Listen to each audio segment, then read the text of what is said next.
మీరు చూస్తున్నారు mister big బాబు YouTube channel. చాలామంది మన వీడియోస్ చూస్తున్నారు కానీ ఇంకా సబ్స్క్రైబ్ చేయట్లేదని దయచేసి అందరూ కూడా సబ్స్క్రైబ్ చేయండి. అలాగే వీడియోకి ఒక లైక్ ఇవ్వండి. మీరు ఈ వీడియోని లైక్ చేస్తే ఈ వీడియో యూట్యూబ్లో మరింత మందికి రీచ్ అయ్యింది కాబట్టి తప్పకుండా వీడియోని లైక్ చేయండి. ఇక వీడియో పూర్తిగా చూడండి. వీడియో పూర్తిగా చూస్తే అసలు అక్కడ ఏం జరిగింది, ఏం జరుగుతున్నది అనేది మీకు తెలుసుకుంటారు. మధ్య మధ్యలో చూసి కామెంట్లు పెట్టద్దండి, పిచ్చి పిచ్చి కామెంట్లు మధ్య మధ్యలో పెట్టద్దు. పూర్తిగా వీడియో చూసిన తర్వాతే మీరు జడ్జి చేయండి.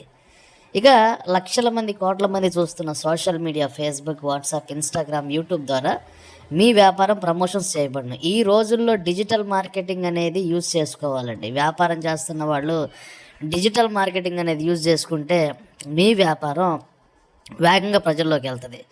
పవన్ కళ్యాణ్ గారు గత 6 నెలలుగా తిరుపతి లడ్డూలో పంది కొవ్వు కలిసిందని ఆయన ప్రెస్ మీట్లు పెట్టి చాలా హడావుడి చేశారు. ఒక 6 నెలలుగా రీసెంట్గా బాత్రూమ్ లెట్రిన్స్ కడిగేటువంటి కెమికల్ కూడా కలిసిందని అంటున్నారు. మొన్నటిదాకా పందికోవ అన్నారు, ఇప్పుడు లెట్రిన్స్ కడిగేటువంటి కెమికల్ కూడా కలిసిందన్నారు. అయితే ఇవాళ అసెంబ్లీ జరిగిందండి. చాలా కాలం తర్వాత మన జగన్మోహన్ రెడ్డి గారు అసెంబ్లీకి వచ్చారు.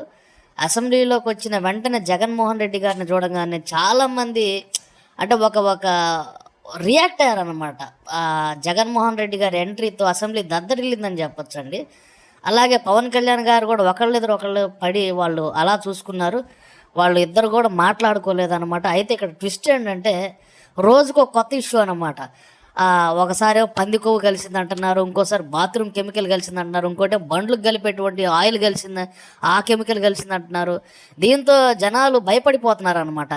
ఎందుకు భయపడుతున్నారంటే అరే పంది మాంసం అంటే పంది కొవ్వు అంటే పంది మాంసంలోంచి వస్తుంది పంది కొవ్వు. ఆ పంది కొవ్వుని తిన్నావా అన్నంత ఫీల్ అవుతున్నారు చాలామంది. యాక్చువల్గా పందిని దేవుడిలాగా చూస్తారు. హిందూ మతంలో పంది కూడా దేవుడే. సో అలాంటిది పంది కొవ్వు తిన్నావా